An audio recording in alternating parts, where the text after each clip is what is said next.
guys, welcome back to my channel. If you're new here, my name is Beth. I am a 37-year-old attorney living in the DC area with my husband. And I am very excited to film this video for you, or I should say finish filming this video for you, because I've kind of filmed clips here and there over the past 3-4 weeks almost at this point. So I'm excited to wrap this up. But the main point of this video is going to be doing kind of a taste test of the collection that the Republic of Tea launched in collaboration with Bridgerton. So I bought all of those teas, and I will be doing kind of taste tests and ranking, telling you my favorites, that kind of thing. So I will have timestamps down below if you want to jump ahead to a particular tea. But in addition to sharing that information with you, I also wanted to share a little bit about like the history of tea in England and what Americans commonly refer to as high tea or afternoon tea, and just some little tidbits and knowledge that way. And basically just to share my love of like an afternoon tea with you. So I love having all the little snacks. So my husband is actually from England originally. He's from London, and we went over in December of 2019 was the last time we've been able to go over, and it was around Christmas, and I think we probably went out for tea, I don't know, 4 or 5 times in like the week and a half we were there. It was actually really great because like with jet lag and everything, I could sleep in and relax, and then by the time we kind of got out the door, went and did, you know, a little bit of sightseeing, walking around, that kind of thing. An afternoon tea was a perfect like pick-me-up because you had your caffeine, you had some substance with the sandwiches and the scones, and then you had the kind of dessert element as well, and even some champagne sometimes. It was also a great way to warm up because, as I learned when I studied abroad in England, when I was in college, English winters are cold, you know? So tea is just one of those perfect like kind of warming things that you can enjoy. So if you want to see any pictures or whatever from my trip a couple years ago, I do have a video on my channel where actually it's kind of a slideshow. There's a few little like clips of video here and there, but if you just want to see some of the sights that we took in while we were over there, I'll link that for you. Typically, I am more of a coffee drinker. Since I bought all these teas, I'll still usually have like a cup of coffee in the morning, but then maybe in the afternoon I'll have tea because it's a little less caffeinated, a little bit gentler. So that's a nice way to still get a little bit of a boost without totally, you know, getting jittery or whatever. And I really do enjoy like an herbal tea at night when I'm in bed, you know, sipping on a cup of tea, so I really enjoy that. Okay, so that's just kind of my background, I guess, but I did want to share that I have these 2 books. So this one is from Fortnum & Mason, which was established, as it says, in 1707.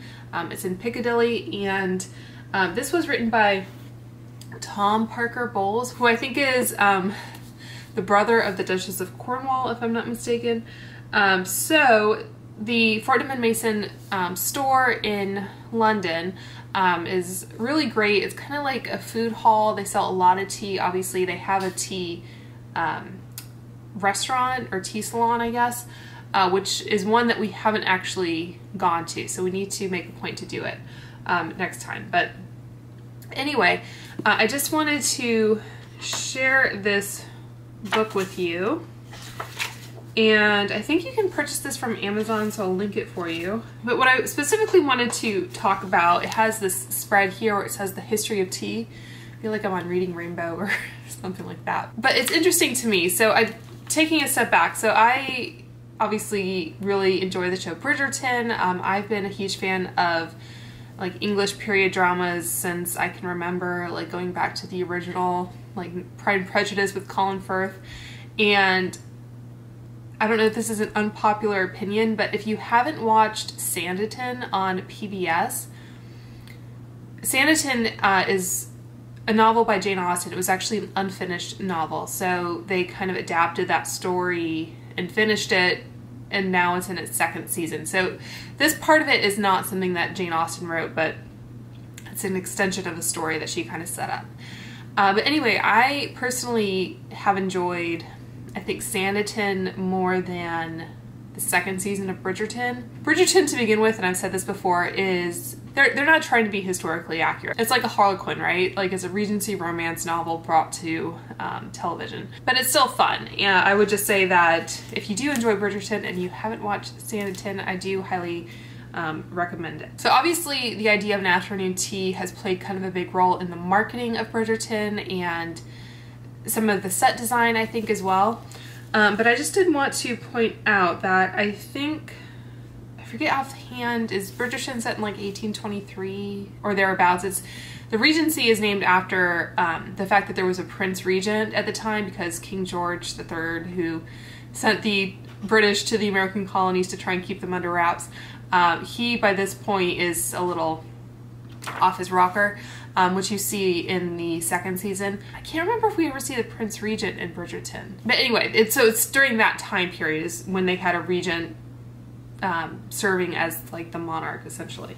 And I apologize to any history buffs out there if I've misstated anything. But yeah, so this book, by the way, so the history here, it says in 1610, which is just like 3 years after Jamestown was founded in 1607 in Virginia. It says the Dutch East India Company introduced tea to Europe, so we're starting in the early 17th century. So the whole idea of like drinking tea was very well established by the early 1800s, but the idea of an afternoon tea actually started in 1840. I have some kind of fun illustrations here. I'll try and get that to focus. But it says, afternoon tea was created by Anna, Duchess of Bedford, a lifelong friend of Queen Victoria and lady of the bedchamber at the time. She experienced a quote-unquote sinking feeling around 4 each afternoon and asked her servants to serve her tea with bread and butter and a little cake in her rooms. She started to invite friends over, and a British institution was born. So 1840 is kind of where we really get that afternoon tea tradition started, and that is, I think, definitely after the time period that Bridgerton is set in, because, you know, if she's friends with Queen Victoria, obviously that's a different monarch, it's later in time, etc. So I just did want to point that out. And I think this Downton Abbey tea book, obviously I'm a fan of Downton Abbey, and the Republic of Tea has come out with like a lot of different collaborations. So they had, you know, some Downton Abbey teas as well. I just held on to this canister. This was their Christmas tea.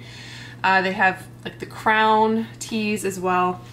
So lots of fun collaborations there. And like in this book, it has a lot of historical information.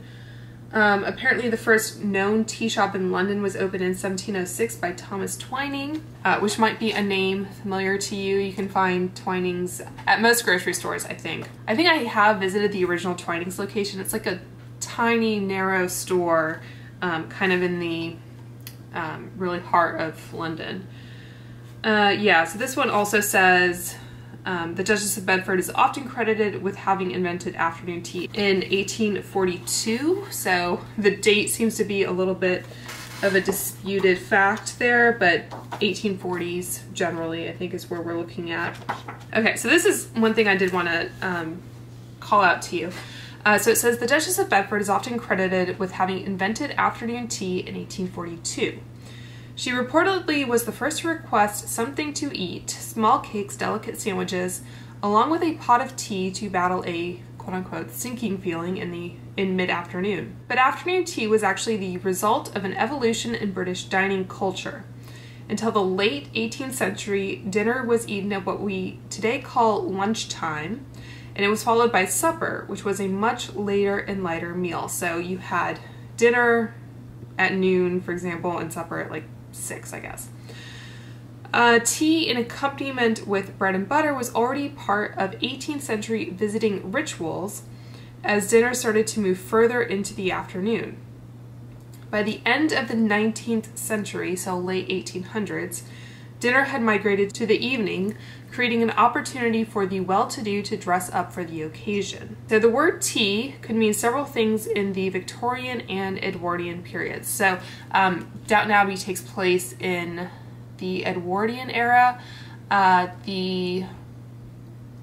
can't remember what year Queen Victoria died, but I'm pretty sure, let's see. So King Edward is what the Edwardian era is named after. All right, so Edward VII was king from January 1901 until 1910. So he didn't really last that long. So he was 68 when he died, but I guess because his mother was so long-lived. And then he was succeeded by George V, who reigned from 1910 to 1936. Yeah, I think Downton Abbey starts in 1912, so I think that's technically during the reign of George V, but I think we still think of it as being the Edwardian era. So anyway, it says the word tea could mean several things in the Victorian and Edwardian periods. Low tea, or what would later become known as afternoon tea, was so called because the tea and the refreshments, cakes, buns, pastries, and sandwiches, were served on low tables rather than at the dining table. High tea, a term now often mistakenly confused with afternoon tea, was a hearty meal of meat pies and other savory dishes, breads, and cheese eaten by the working classes at dinner time. So to the extent I have any kind of soapbox on this subject, it's just call it afternoon tea, don't call it high tea, because that's just not really correct. But anyway, I think both of these are really fun. I actually used the scone recipe from this book later in the video, as you'll see. So this I recommend. I'll try to insert the instructions for these scones that I made, and then I also made, I think, some cucumber sandwiches. The recipe I found on the how to host a Bridgerton viewing party, I think, was not good, so don't use that one, but that made a pretty good scone. And I'm actually going to be hosting like a little tea party in a few weeks. My friends and I are going to, well, my friends are going to come over and we'll have tea, and then we're going to go out and watch the second Downton Abbey movie. So looking forward to that. Yeah, and just on the subject of like tea being kind of incorporated into like the Bridgerton marketing, there is a video where Simone Ashley, who plays Kate in the second season, she, I think, answers questions, and she's like, you know, eating her scones and drinking tea, etc. And she talks about the scene in the second season where she's like making her chai out of like all these little spices that she brought and whatever. So yeah, so let's talk about some like tea etiquette. So I talked about the kind of high tea misnomer. There's also kind of a debate as to whether it's a scone or a scone. I call them scones, and you know, that's the American pronunciation for like the triangular shaped pastry that we know. The actual like British scone is more like an American biscuit. So according to Mr. Parker Bowles here, so he has his classic scone recipe, and I haven't tried this one. This one uses, I believe, butter, and this one just used cream to mix in. So I don't know, it's just a different technique, I guess.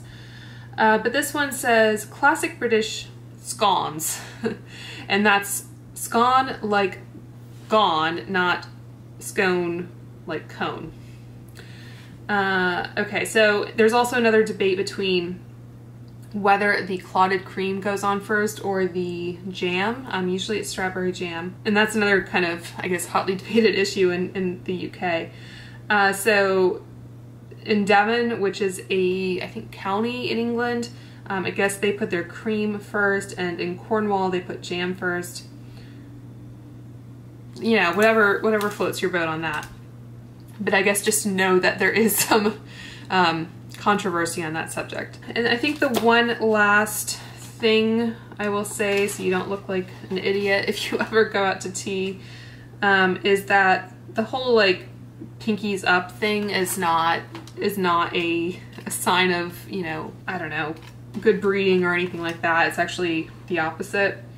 Let's see. I don't know if I can find anywhere in here that says as much, but yeah, pinkies don't go up. Yeah, here it says, serving the tea. The saucer always remains on the table when the cup is lifted to drink. The cup is grasped with the thumb and index finger meeting in the handle, and the handle resting on the middle finger. Contrary to popular belief, the pinky should never be held upright, which is considered rude.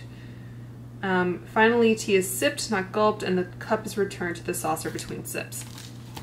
So, yeah, like I said, I'll link these books if you want to investigate more. But anyway, these are both really fun reads. So let's talk about the actual teas that I purchased now that we're like 30 minutes in. Okay, so I bought these from the Republic of Tea website, most of them anyway. And they do have free domestic shipping on orders over $59, which is a little high, but anyway. I'm not sure if you'll be able to find these either in person somewhere, or I think World Market stocks the Republic of Tea. But anyway, the teas themselves, most of them retail for $14.50 for 36 tea bags. And their tea bags, they come in a tube like this, and they are just these like circular bags without any kind of string or whatever. So you can purchase them individually. The one tea that is less expensive is the Whistledown Punch. This is a hibiscus iced tea. So this one you get 6 like larger tea bags. And I show the demo, I guess, of me making this later on, but this is only $9, but you get six bags, and I think altogether you use about 3 cups of liquid, so that would be about 24 ounces, and I've refilled this with the last of what I made, what I will make at the end of the video as you're watching this. So I refilled it, and that was the end of it. So it's less than, I guess, 2 of these tumblers. This is my tumbler that I got from the Bridgerton experience, which I'll talk about in a little bit more depth in a minute. So I read you the notes and everything of all of these later on, but I'll just share that I have the Duke and Duchess Honey Breakfast Tea, the Anthony and Kate Spiced Chai, the Featherington Blood Orange Mimosa Tea. So this is an herbal tea. The first 2 I showed you are black tea. The Whistledown Punch is also an herbal tea.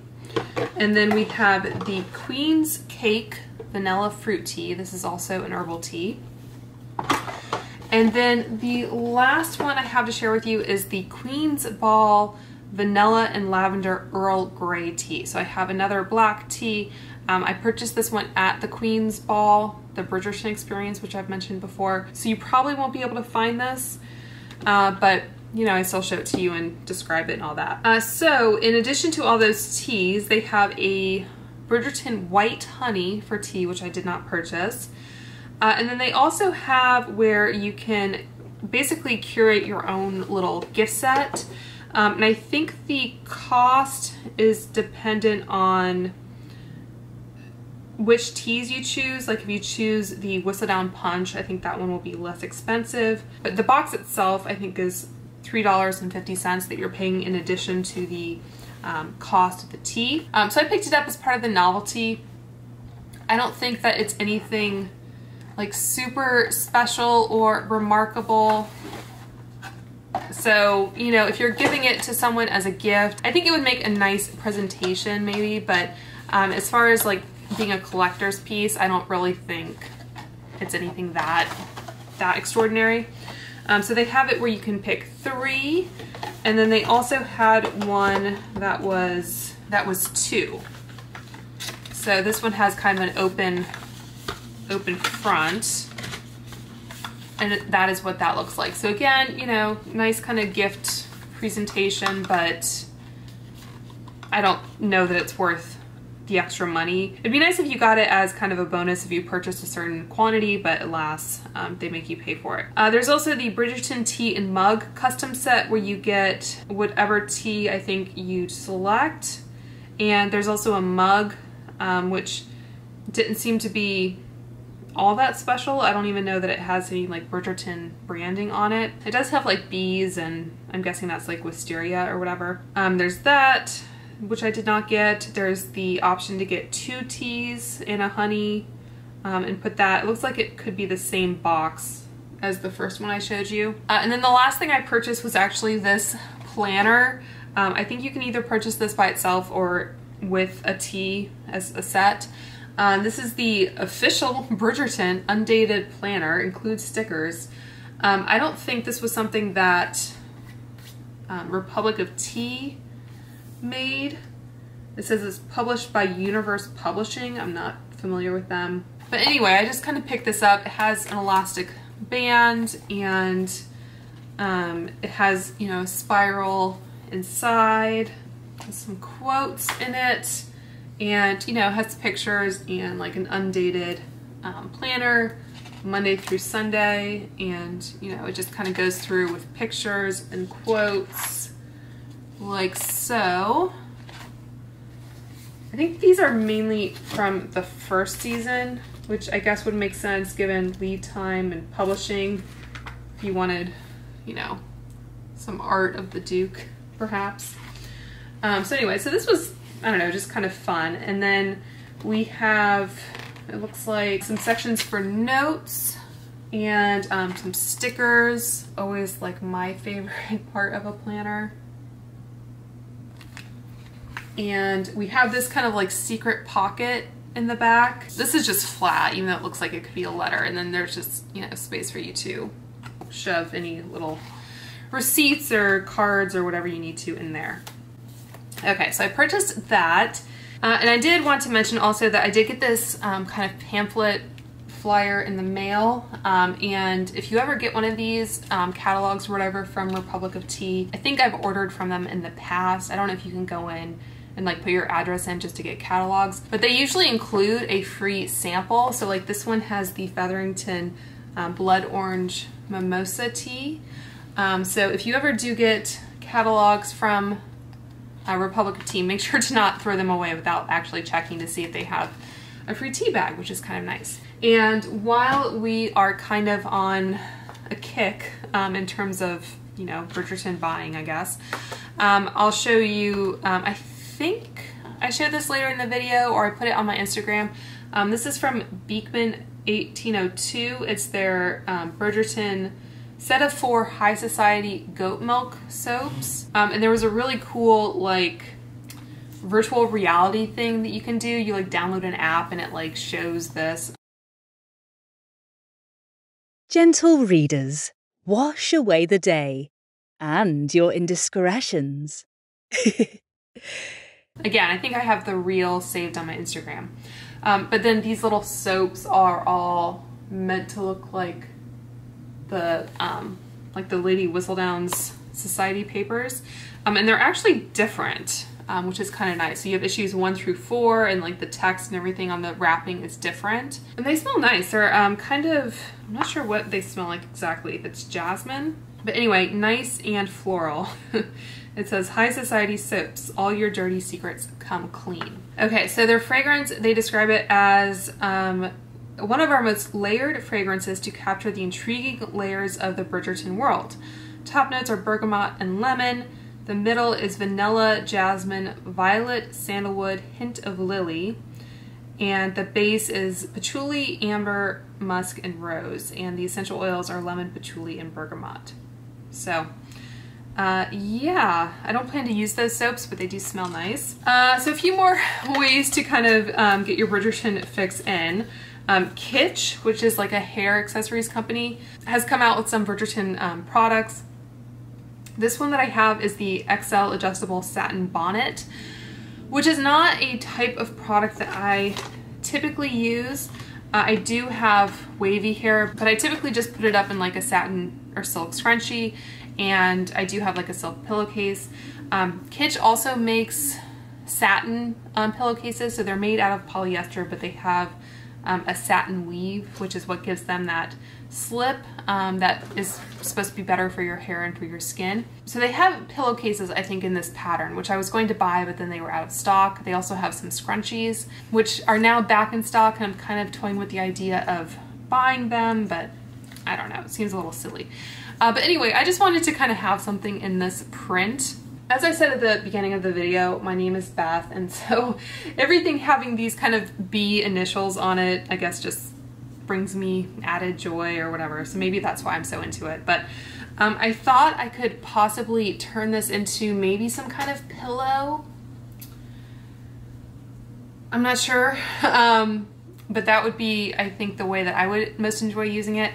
If I did buy the larger pillows, which are, I don't know, like a standard queen pillowcase type size, I might still eventually like turn those into like throw pillows. I have sewn things in the past, but usually it's with the assistance and supervision of my mom, who's like a quilter and really, you know, knows her stuff. I've been watching a lot of like Costube, so like Bernadette Banner, Nicole Rudolph, Abby Cox, all of those women, and I think that's giving me too many ideas of what I may be capable of. But anyway, I just picked that up to have it, but again, I'll link everything down below if you want to check it out. Last thing, and then we'll actually get into, I think, the tea tasting. I got Bridgerton Monopoly, and I actually got my husband to play this with me last night. It was actually a lot of fun. I hadn't played Monopoly in years, probably. It didn't turn into any kind of like crying, you know, hurt feelings type situation, which is what I feel like most Monopoly games are. But yeah, it was fun. So, you know, if you like to play Monopoly, maybe give it a shot. I also did pick up the Bridgerton Clue, which seems like it could be fun because that is, instead of finding out who killed someone, you're finding out, you know, who had like the scandal or the whatever assignation type thing. So that I ordered from Amazon, and I think it's going to be delivered like tomorrow, so I'll let you know how that goes. But yeah, just to give you an idea of like the cards and everything, we have like Bridgerton House, obviously. The like Park Place type location, I think, is the Royal Palace. Yeah, we have the Royal House and Buckingham House. So those were really fun. And then instead of, was it Chance and Community Chest, you have Lady Whistledown cards. And what else do we have? The Ton. And like Lady Whistledown, the first one on here, it says, an excursion into nature presents you with the perfect opportunity to promenade for suitors. Add a pavilion to one meeting place in any complete color set you own. So basically, instead of like, what is it, hotels and houses or mansions and houses, whatever, you have like pavilions and estates, I think, and they're those types of colors. And then instead of like paper money, you have coins, like cardboard coins that are either 1 or 5. I think this is supposed to be a shilling and this is a penny. I don't know.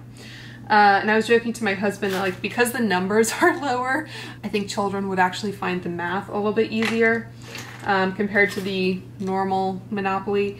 The subject matter, I mean, I don't think there's anything too risque in this, even though it's like called 18 plus.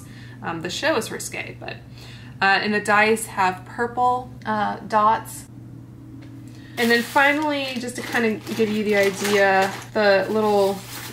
what do they call these? Markers or whatever. It looks like we have a stopwatch. We have a top hat, which could be the same one that they have in the normal Monopoly. There's I think it's supposed to be a cameo, but only has like an eye. I don't know if that's supposed to be like Lady Whistledown is watching you. I find it kind of creepy personally. We have like a book or a journal that's open, a little dog. I don't know if this is supposed to be like a Pomeranian. And then finally a bee, which is what I used last night. So yeah, and it wasn't that expensive. I think I got it from Target when they were having some kind of deal on games or whatever, but I think it was less than 30 bucks. All right, so the last thing I have to share with you are just some things that I got from the Bridgerton experience, which I've mentioned. I had the tea, the Queen's Ball, vanilla and lavender Earl Grey tea. I might show you some of these again later in the video because again I can't really remember. This cute little mug with the bee, and it says I wish to be entertained on the back. So that's really cute. I got some stickers that I'll insert later on because it's a little easier to show those you know, face down. Yeah, so I got this tumbler, and honestly, I mean, like you would expect, most things are kind of overpriced. Like this tea was $20 there, even though the ones on the website are less expensive, but you can't get this on the website, so there's that. This was $20, so this was $20, the tea was $20, this mug was $20, and then finally I have a tea towel that has the bee embroidered on it. This was $15.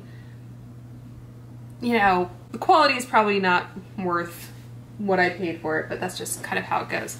And then finally I got the tote bag. I didn't get a t-shirt or anything, but this has the Queen's Ball, a Bridgerton experience. It kind of has that gold foiling or whatever. So yeah, so that is what I got there. I think that is the extent of what I can share with you in terms of indulging your interest in Bridgerton, I guess. So we will next go into the tasting portion, so I'll show you each tea and give you my kind of thoughts on it. And then I also got the ingredients to make the cocktail recipes that Tanqueray put out as part of their kind of collaboration marketing whatever with Bridgerton. So at the end of all that, I will have a couple of cocktails to celebrate the end of this whole filming journey, I guess. So like I said, I will have timestamps if you've managed to make it this far and aren't completely bored and just want to skip ahead to anything. You can reference those at the bottom of the video. All right, so without further ado, let's get into it. Okay, so the first tea I'm going to try here is the Duke and Duchess Honey Breakfast Tea.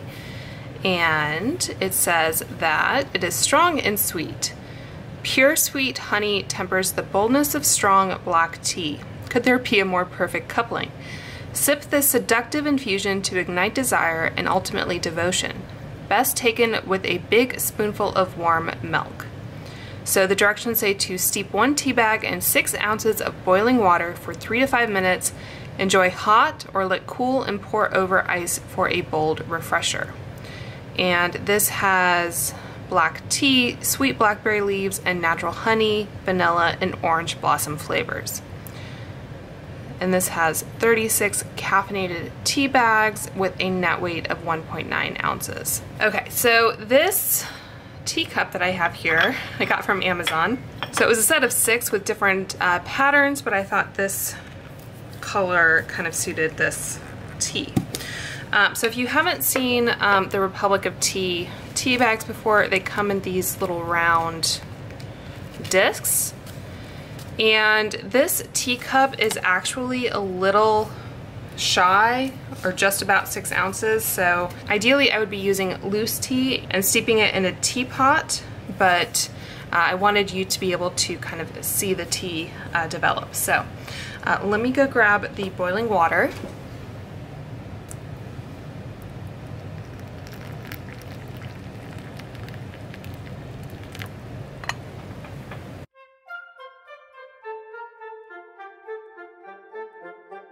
And I set my timer here for about 4 minutes.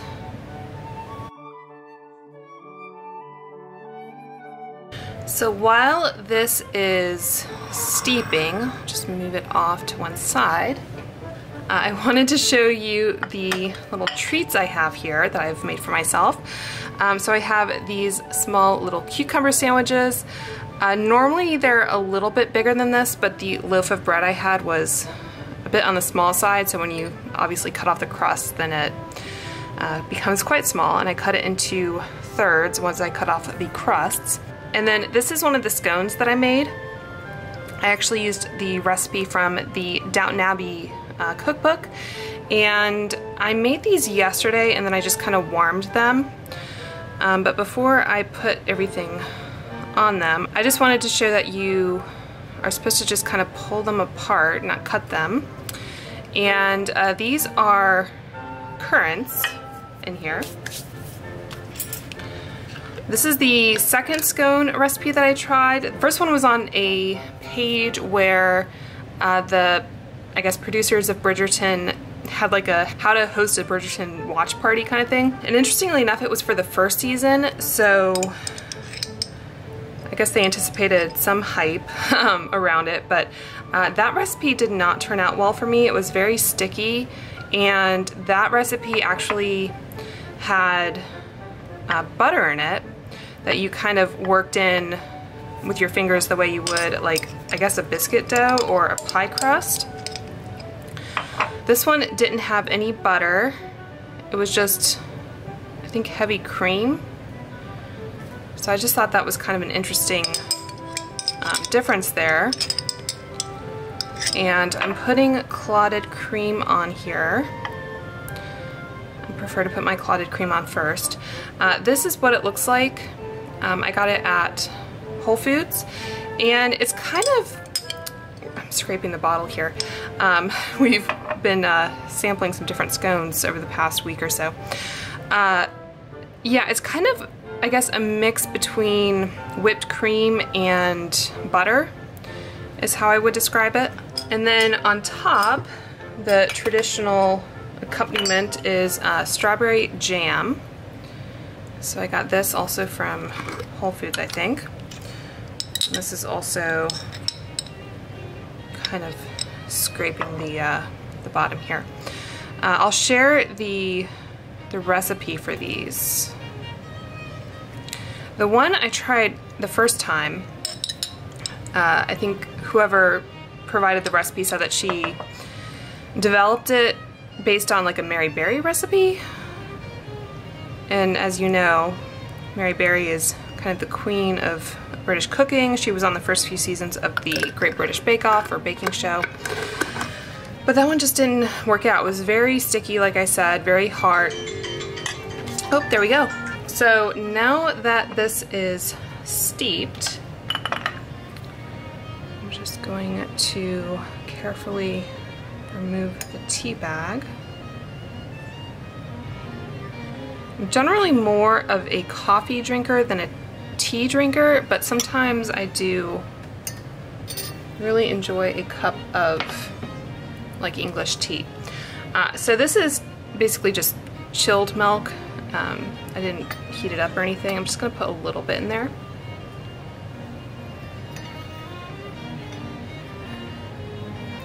I probably could have let this steep another minute, but let's take a sip.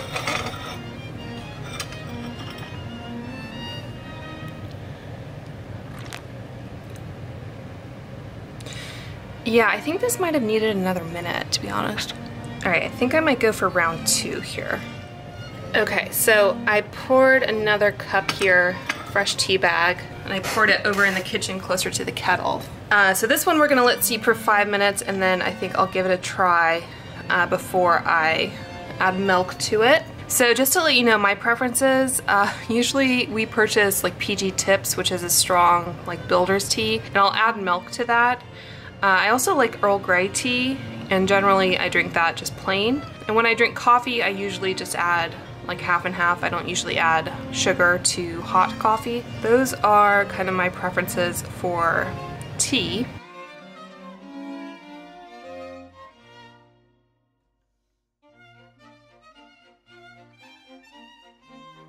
Generally when you have tea, you have like a tiered tray, and generally you'll have like sandwiches on the bottom like this. They'll have a few different variety of sandwiches, and then a lot of times you'll have scones in the middle, and then like little cakes and that kind of thing at the top. So you're meant to kind of work your way from, I think, sandwiches to scones to like the little cakes. And then of course you have your tea, and a lot of times you have the option of getting like a champagne tea, so you'll have a glass of champagne as well. And by the time you've had all that, it's basically like a 3-course meal of a snack, and you have caffeine, you have a little bit of alcohol. Highly recommend, if you are out sightseeing, that you take the time to have a tea at least once if you visit the UK.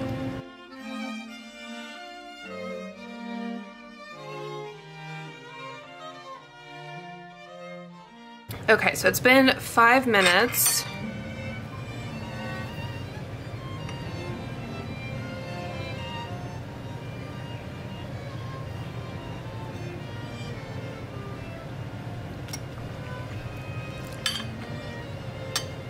Alright, so let's taste this just by itself.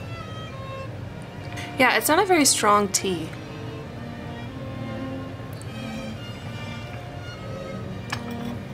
If you don't like a strong tea and you like one that's a bit sweet, you might enjoy this. I'm just always watching cream dissolve into coffee and tea.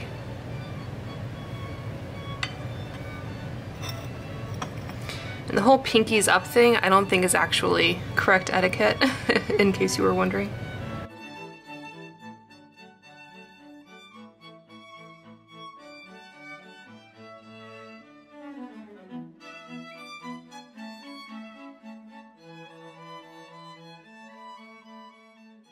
Okay, so next up I have this Anthony and Kate spiced chai. So this is kind of celebrating this season, and obviously the female lead is from India, and so chai plays a very large role in Indian society. And it says, all is fair in love and war.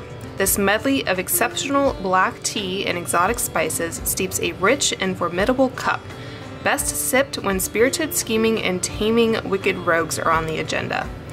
Prepare this chai the traditional method, accompanied by warm milk, a touch of honey, and an abundance of irresistible passion. Okay, so the instructions are pretty much the same for this one.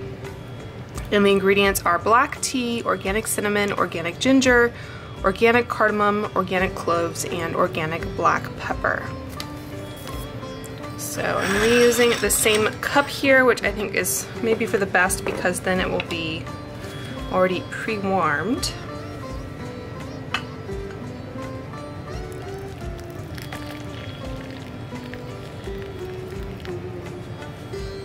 So I'm not going to give you any kind of like pedantic lecture about how chai tea is actually redundant, because chai means tea in India.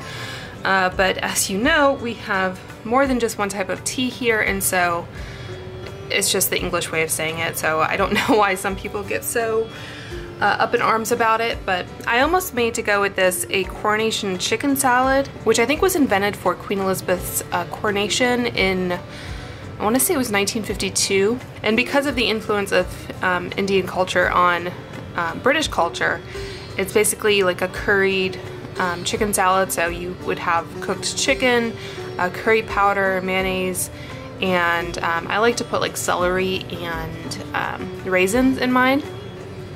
And for tea sandwiches like the cucumber sandwich I have, I think the chicken would be kind of more finely chopped or shredded.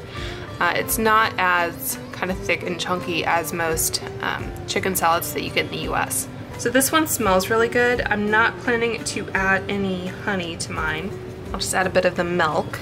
If you really want to make chai the kind of authentic way, I think you would make it on the stove and you would like steep loose black tea in milk and then add your spices and everything, and sugar, I guess. I think, I'm trying to recall, the Selena and Chef show on HBO, I think Padma Lakshmi showed Selena how to make chai, like the authentic way. So I will try to link that for you. HBO, I think, has all of the recipes that have been featured on the show on their website. So, okay, so we have reached the 5-minute mark.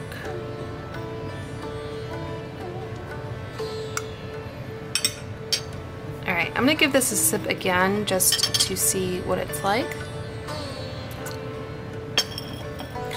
I think I can definitely taste a bit of the cinnamon, but I think I can like smell the spices more so than taste them.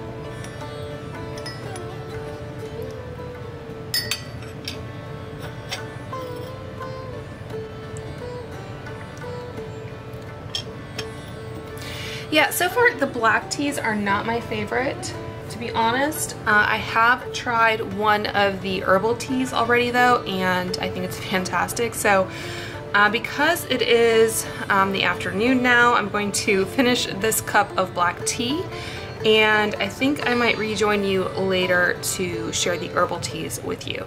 Hey guys, so it is actually the next day as I am filming this, and I have some exciting updates to share with you. So yesterday, my husband and I actually went to the Queen's Ball, which is a quote-unquote Bridgerton experience, which was a lot of fun. So obviously it was kind of decorated to look like Bridgerton.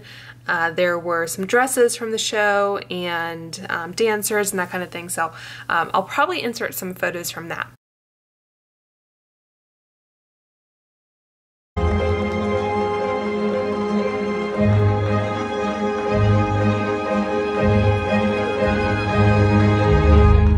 But I did want to share a few things that I picked up from, I guess, their little gift shop or merch store. So I got this teacup, which has the B for Bridgerton on there.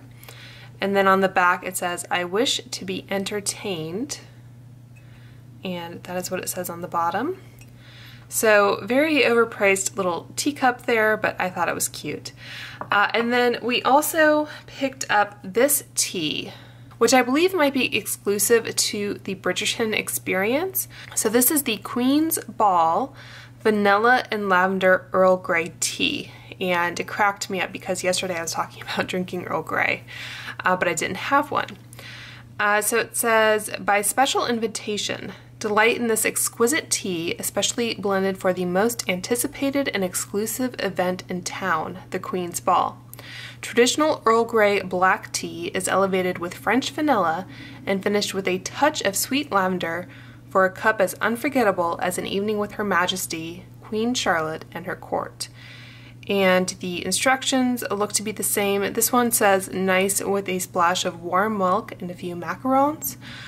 I don't know if I will add milk to this. I haven't quite decided yet. But this has black tea, organic lavender, natural bergamot oil, and bergamot is what gives Earl Grey its flavor, typically. And then it also has natural French vanilla flavor.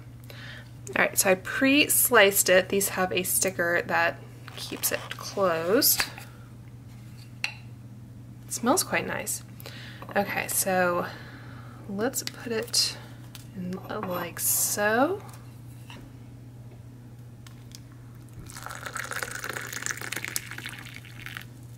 Okay, so while that is steeping, I thought I would just share with you the other Queen tea that is available at the Republic of Tea. So this is the one that I purchased initially. This is the Queen's Cake Vanilla Fruit Tea, and this is an herbal tea. So I will be sharing this with you later in addition to the other teas that I initially purchased. And on that note, I thought I would share with you some of the other things I got. So I bought this tumbler from the Bridgerton experience with straw and everything. So I will be using this for the iced hibiscus tea. And then I also got this Bridgerton tea towel, which just has the logo kind of embroidered on it. Again, none of these are like super premium quality. It looks like this one is from A.A. Mills. It's 100% cotton, made in India. This tumbler, by the way, was BPA free, made in China, and it says hand wash and do not microwave. So I think a lot of people, when they go to things like this or concerts or whatever, like, you know, you're kind of overpaying for what they have. They also had the Pat McGrath Bridgerton collection, at least portions of it. I have purchased some of those items, but I didn't purchase any from the event.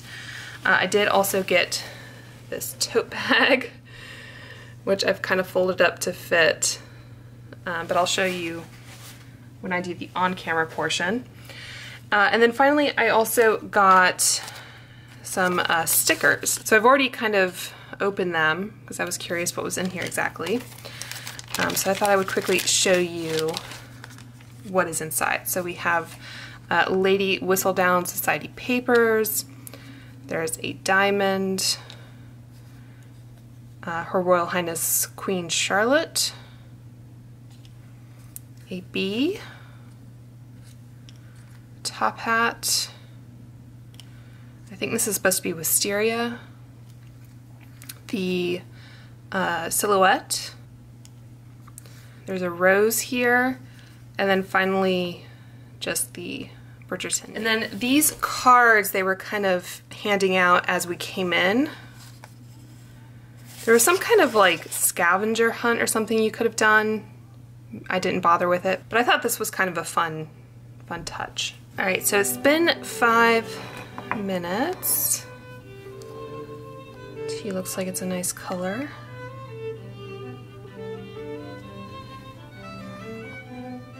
It's still not super strong, but it has a nice kind of floral taste to it.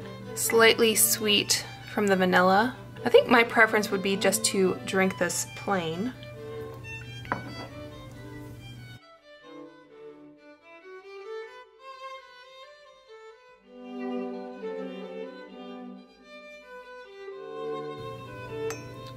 But I will add a little bit of milk here, just for the sake of following the recommendations.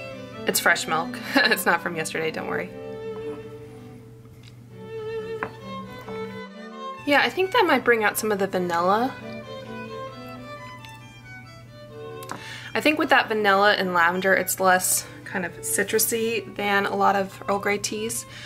So if that has always been a turnoff for you, you may enjoy this, although it is kind of limited in terms of where you can find it. So, but anyway, because they mentioned macarons, I did want to give a little shout out to the Trader Joe's frozen macarons. So if you have a Trader Joe's near you, these are a pretty good frozen option.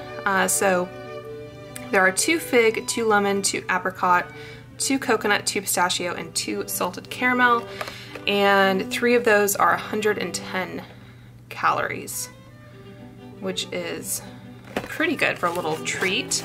I've actually eaten most of these, as you can see, so I just have the green and the yellow left. And then some other Trader Joe's items I wanted to share. So this is their mango ginger chutney, and this would be good for that like coronation chicken salad that I mentioned.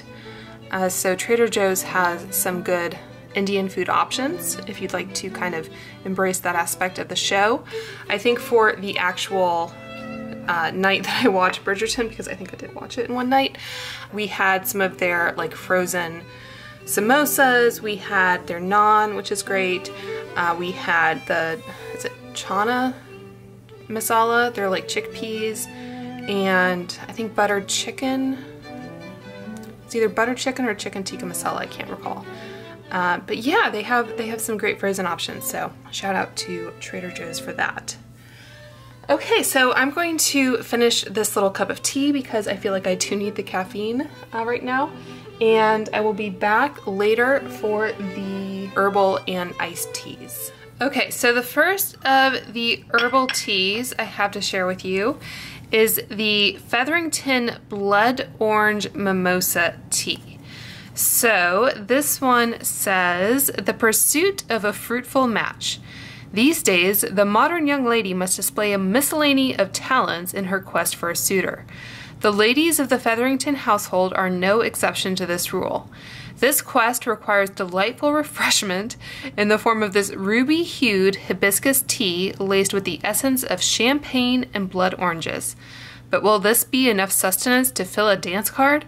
One can only speculate. So that's pretty funny. It's thundering outside. I don't know if you guys can hear that. So the instructions for this one say to simply steep 1 tea bag in 6 ounces of boiling water for 5 to 7 minutes. Enjoy hot or let cool and pour over ice for a fruity refresher.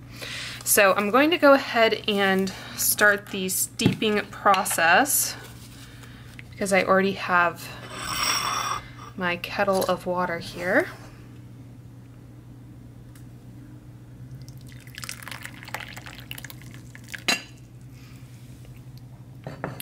So while that is steeping, I will let you know the ingredients. They are organic hibiscus, organic orange peel, apple bits, organic rose hips, organic blood orange flavor, natural champagne flavor, safflower, organic pomegranate flavor, and natural rose flavor. So there's quite a lot that goes into this particular tea.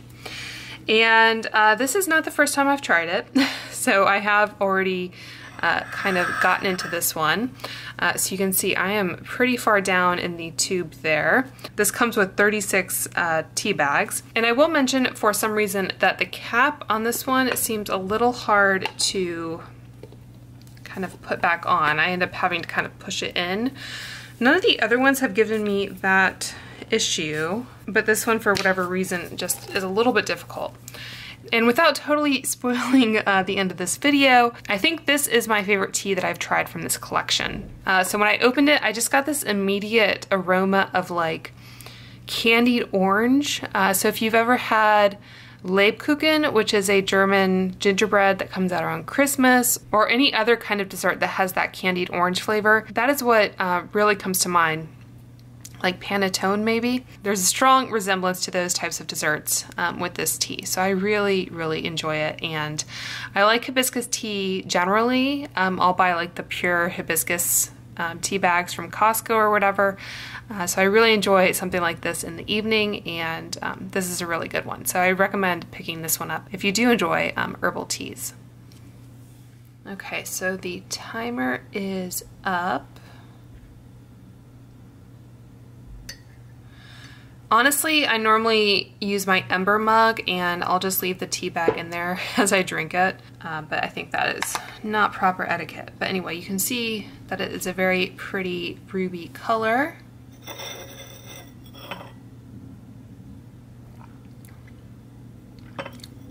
Yeah, if you like hibiscus tea, I would definitely recommend picking this one up. I haven't tried it iced, which they suggest that you can do, but we do have that Lady Whistledown punch or whatever it's called, so that one I will be trying iced. Okay, so I think this is the last hot tea that I have to share with you. So this is the Queen's Cake Vanilla Fruit Tea. Tea for Royals. This diamond of an herbal tea is imbued with the flavors of a rich vanilla confection studded with sweet black currants and lemon. This cup meets the discerning approval of Queen Charlotte, the veritable tastemaker of London society. Sip like a royal and enjoy this decadent tea with no scandal and no remorse.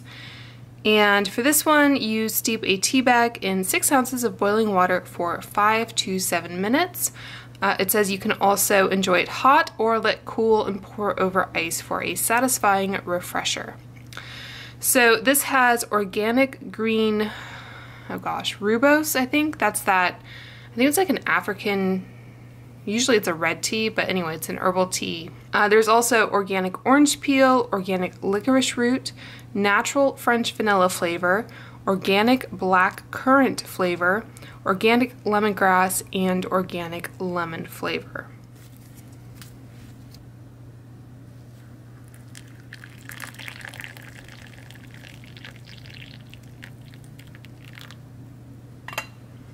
All right, so it has been 7 minutes. You can see the color.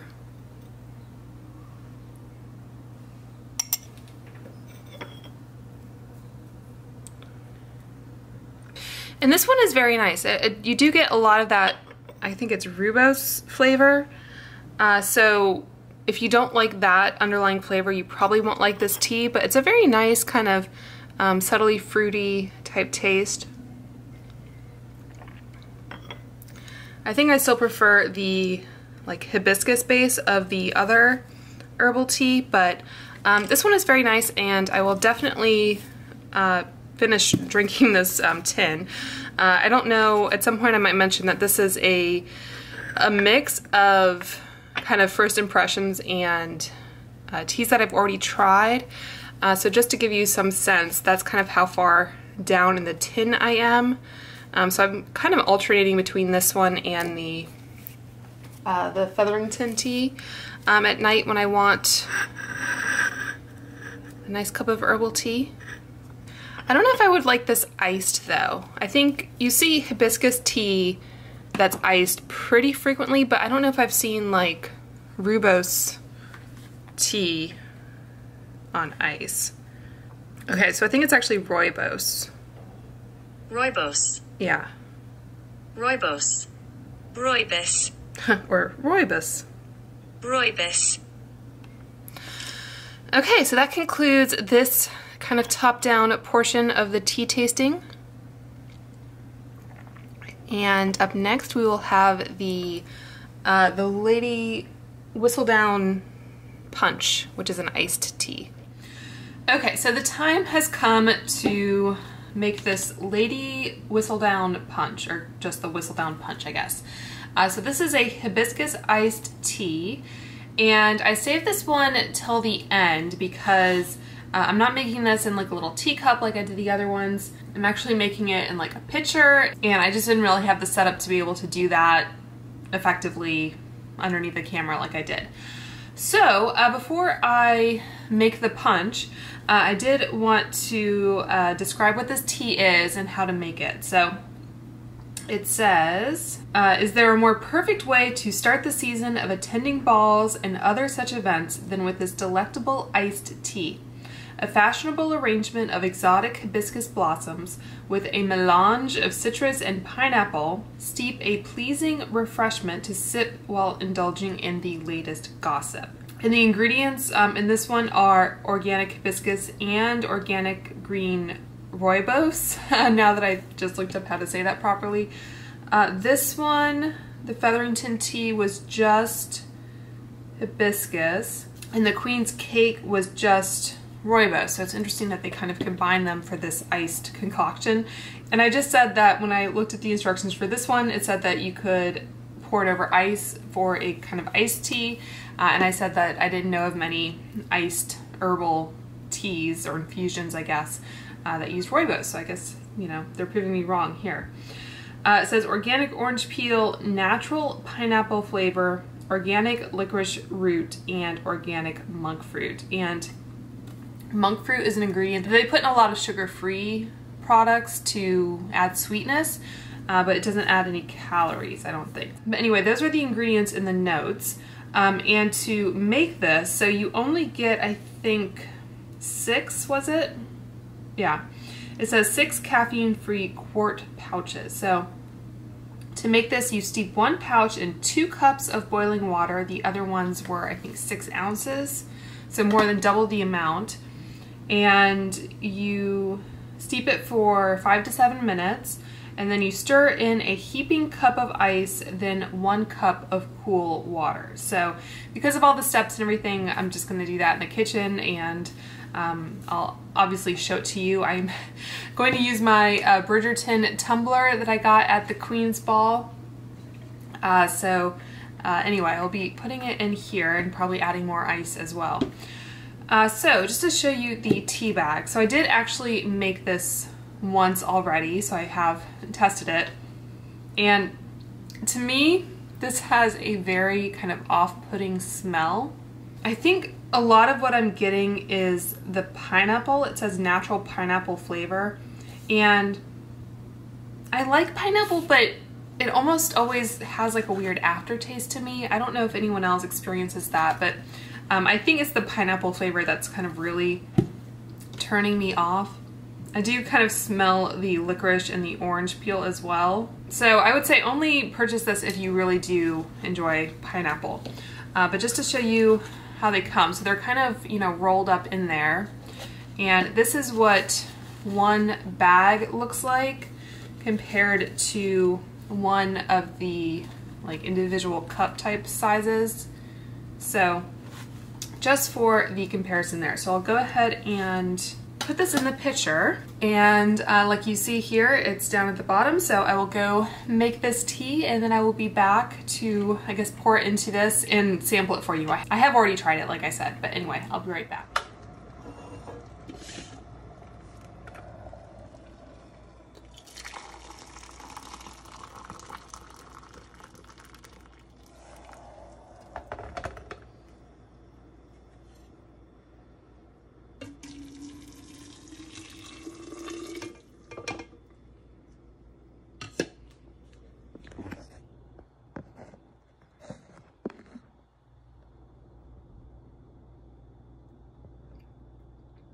Hey Google, set timer for 5 minutes.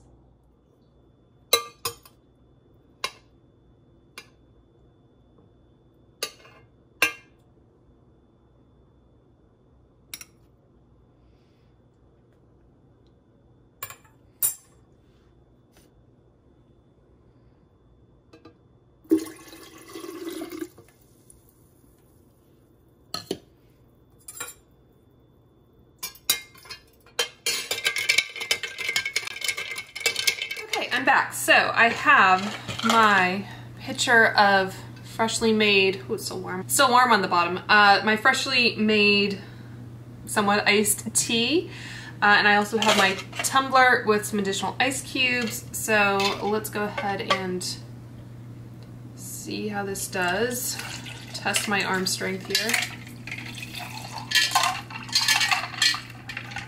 Ooh, okay. So I have no idea what the kind of capacity of this tumbler is. But I'm gonna screw on the lid.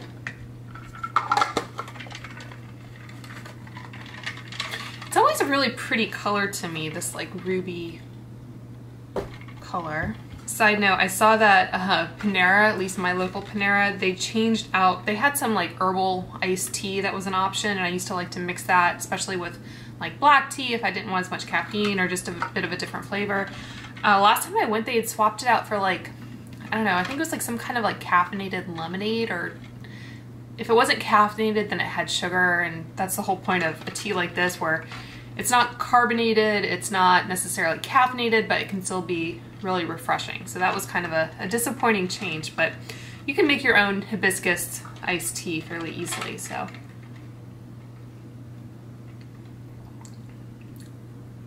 So it's still definitely pineapple, but I don't get the same like aftertaste that I do from like a fresh pineapple, but it's still not my favorite flavor. I do like it better once it's been brewed than the smell, because I was kind of, like I said, turned off by that, but this is definitely something I can drink. It almost tastes like Crystal Light in a way, but it doesn't, again, have artificial flavors, I don't think, or sweeteners. It does have that monk fruit, so that's probably where I'm getting a little bit of that sweetness from. But yeah, if you like pineapple, I'd say give this a shot. I will definitely be able to finish this. All right, so it is ranking time, and I'm not going to draw this out. Let's go ahead and I guess start with the bottom and work our way up. So my least favorite out of all of these is actually going to be the Whistledown Punch, if you didn't guess. This is the iced tea that comes in those larger bags that I just showed you. I mean, this is the last of it, so I have been able to drink it. I guess while it's hot over the summer, I may want to reach for this and have something different to drink to stay hydrated and whatnot, but I think I'm just not a huge pineapple person, so that just doesn't really appeal to me. So these rankings are pretty subjective based on my preferences. I don't think there's any here that are like totally disgusting per se, so just keep that in mind as I'm sharing. You might love pineapple. I think next up, what I'm going to say is the chai tea, which is this one. So I like chai tea, and I think I might have mentioned this earlier in the video. I guess for me, this doesn't stand out as being kind of distinctive, and you can probably make a better chai tea either from other tea companies or just make it from scratch yourself with like black tea and some spices. So I'm ranking this where I am because although I do enjoy the flavor and I do enjoy chai, I think if you're gonna choose between these two, I think this one is just a little bit more unique. I think I might prefer the taste of this one over this, but if I want a good cup of chai, I don't know if this is what I would reach for first anyway. So I hope that makes sense. So this is coming in at number, I don't even know how many I have. I think it's 6 altogether. So the Lady Whistledown is number 6. The Anthony and Kate Spiced Chai is number 5. The Duke and Duchess Honey Breakfast Tea is number 4. And the next two are a little up in the air for me. They're both the Queen's teas. One is a black tea and one is a herbal tea. I think I'm gonna put the Queen's Ball next. So this would be number 3. Yeah, I do like Earl Grey a lot, and I think having a lavender note is kind of interesting from time to time. I don't know. These are almost kind of tied for me. So I guess I would rank this one lower just because you probably won't be able to get it. So next up I would have the Queen's Cake Vanilla Fruit Tea. And then that means, again, in first place, we have the Featherington Blood Orange Mimosa Tea. And this is like a hibiscus based tea, like I said, and I enjoy a cup of herbal tea at night. All right, so that's my ranking of all the teas, but we have another type of tea. All right, and I'm back. So I have made myself 2 little concoctions here. I should preface this by saying I'm not a bartender. I'm not even really a big martini person, but I wanted to give these 2 recipes a try. I think these are the only 2 like recipes that you can replicate at home that Tanqueray came out with.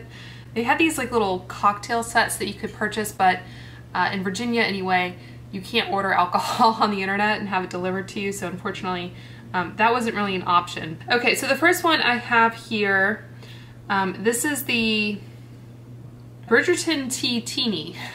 So the ingredients are a shot of chamomile tea infused gin, and I of course used this Twinings chamomile.